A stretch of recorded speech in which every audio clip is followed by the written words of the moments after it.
kita punya behavioral, tingkah laku kita pun akan jadi lebih baik. Okey, dalam topik hari ini memahami stres ni kita nak faham asas-asas bagaimana stres tu terjadi. Kadang kita tahu orang stres, kita tengok kan, ada orang mengamuk tertentu hala.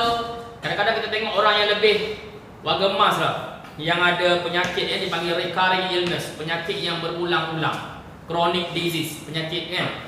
Sekejap-kejap dia marah, dia stres. Kita pun sebagai cucu, sebagai anak, kadang-kadang kita pun, ya kenapa ni stres marah tiba-tiba ni? Kita pun nak stres juga.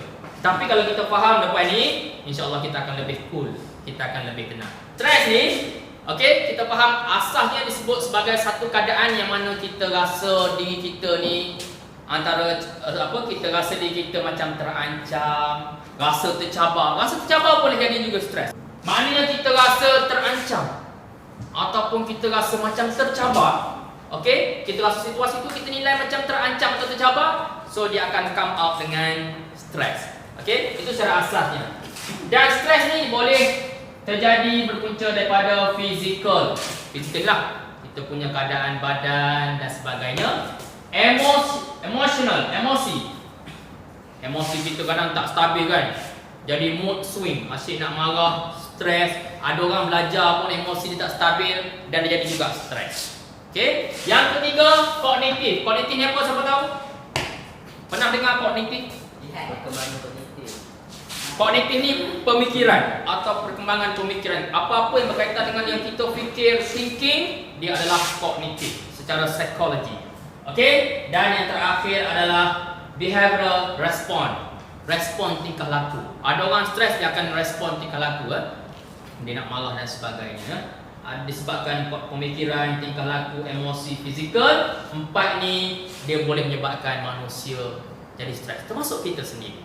Orang tua, warga emas yang sebagai tahu tadi, mungkin atuk, nenek, ibu bapa kita sendiri, saudara mara kita. Dan kita perlu faham, stres ni biasanya pada peringkat awal main ni ringan lah, biasa. Nak marah sikit-sikit kan, biasa.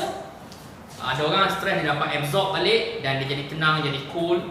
Tetapi kalau tidak ditangani dengan serius, dia boleh berubah jadi severe. Severe ni teruk. Dia sampai tahap orang boleh bunuh diri. Ada orang mencederakan orang lain, bertindak ataupun sesuatu tingkah laku negatif terhadap orang lain.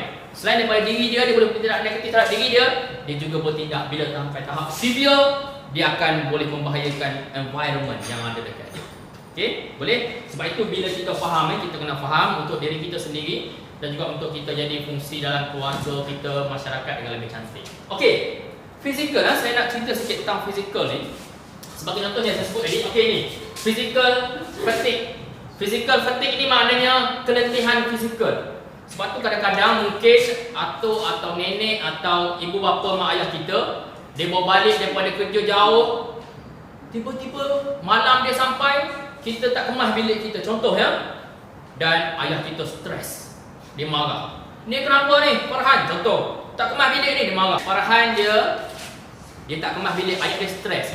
Jadi mungkin kalau Farhan tak fahami stres, kenapa? Disebabkan oleh salah satu puncanya fizikal tadi, physical fatigue, keletihan. So mungkin Farhan akan marah balik ayah dia. Tetapi setelah hari ni Farhan dah belajar, oh, physical fatigue, keletihan ni boleh menyebabkan stres. Jadi lepas ni ayah Farhan lebih bila ayah Farhan stres, so Farhan jadi seorang yang understanding, memahami. So dia akan faham, oh, ayah aku ni bukan dia nak marah, ayah aku ni bukan dia nak membebel, bukan nak marah. Okey, sebenarnya sebab dia apa? Sebab dia stres, disebabkan penat. Bagus ya. So kita faham. Contohnya abang kita, biasanya abang kita ni baik, penyayang, cool, balik daripada bercuti, selalunya dia apa? Dia beli goodies, makanan kepada kita, baju baru. Tiba-tiba baru ni dia jadi frontliner, dia bertugas lama 2-3 bulan, dia balik lain macam kali ni. Kita tengok dia asyik stres, kita pun jadi seorang adik yang cool. Oh, aku faham, because abang aku ini dalam keadaan physical fatigue. So kita akan lebih tenang, tak marah lah kita. Kan? Sebab apa? Kita memahami ya. Baik, yang kedua, contohnya recurring illness. Recurring illness ni adalah contoh tadilah, katakan mak ayah kita, atuk nenek, saudara mara tempat kita menginap bersama, kita tinggal bersama, ada ahli keluarga kita yang selalu stres, dia ada penyakit chronic disease ataupun juga disebut sebagai NCDs. NCDs, non-communicable disease, penyakit yang tidak akan sembuh. Non-communicable disease, so dia akan buat jadi stres. Jadi kalau contohlah kan, ayah kita ada penyakit sakit jantung, kan? Dia kadang-kadang stres. Jadi kita sebagai anak kita akan layan tetap dengan baik. Sebab apa? Kita dah faham. Oh, ayah aku ni bukan dia sengaja nak marah. Mak aku ni bukan sengaja nak marah. Bukan dia nak stres-stres membebel pada aku. Bukan dia sengaja-sengaja nak marah aku. Atuk aku ni bukan dia sengaja nak marah pada aku. Kita faham. Sebab apa? Atuk kita chronic disease. Bila chronic disease, dia kerap sakit badan kan? Selalu sakit-sakit, dipanggil recurring illness. Penyakit yang berulang-ulang boleh come out kepada stres. Jadi kita sebagai anak cucu atau ahli dalam saudara mara kita, bila kita faham, bila kita faham, kita akan lebih tenang, steady, relax lah. Boleh. Apa lagi? Mood swing. Kita sendiri kadang-kadang kan belajar, kita rasa macam stresnya. Mood swing. Tengok kawan kita biasanya sebagai contoh, Iwan ni seorang yang sangat ceria dok. Datang pagi-pagi, Assalamualaikum, good morning everyone, ceria. Tiba-tiba esoknya tak pernah 4 tahun ni muncul ni panjang 2 inci datang.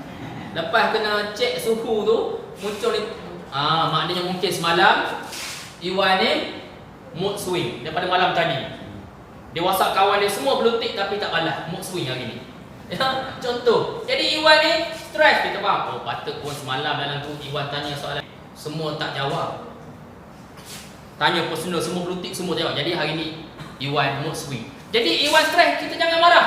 Kita absorb dan kita cuba understanding, memahami.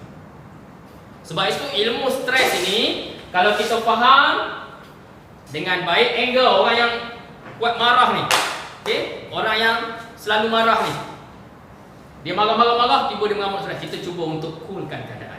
Kenapa kita orang yang faham tentang stres? Boleh? Boleh kan? Seronok bila kita ada ilmu ni, kita belajar seronok. Dan satu lagi benda, semua tadi penyebab tadi dipanggil stressor, stress causing events. Stress causing event ni adalah penyebab kepada berlakunya stres yang kita faham tadi, fizikal, emosi yang tidak stabil. Sebab itu orang yang belajar ilmu kawal emosi, insya-Allah dia susah sikit nak dapat stres. Kalau dia stres pun dalam keadaan yang mild, dia tak akan jadi sampai teruk severe, no. Because dia belajar kawal emosi, kognitif, dia belajar cara nak step-step nak berfikiran dengan baik, giving the meaning, give the meaning, ya. Memberikan makna sesuatu ujian, dugaan yang hadir pada diri dia tu, dia memaknakan dengan baik, panggil give the meaning. Contohnya kita nak keluar malam, mak kita larang, ayah kita larang. So kita dalam minda kita, kognitif kita, give the meaning. Oh, mungkin ada sebab mak aku tak bagi keluar malam ni untuk kebaikan diri aku. So bila kita give the meaning dengan baik, kognitif kita stable, kita tak akan stres. Tapi kalau kita kognitif tak faham, mak kata jangan keluar malam, malam-malam mak tak nak bagi keluar, dah siang hari dah sekolah, petang dah main, okey malam duduk di rumah belajar. So kita kognitif kita tafsiran yang salah, wrong meaning, maka kita akan stres. Bila kita tafsiran salah, kita akan stres. Kenapa ni mak tak bagi keluar malam? Saya nak jumpa kawan. Oh, sebab itu bila kognitif kita stable, kita tidak stres. Mak tak bagi keluar, oh ada hikmahnya. Mungkin kalau kita keluar, something yang buruk berlaku pada kita. So, kalau kita faham semua ini, dia akan respon, tingkah laku, cara kita bertingkah laku dan sebagainya, insya-Allah. Kalau kita stres pun, sebagai manusia normal, stres sikit, tahap mild, dan esok sejuk balik dan sebagainya. Boleh? Jadi lepas ni kalau adik keluarga kita yang ada penyakit-penyakit tu, kenapa dia marah-marah tu, kita faham, ya.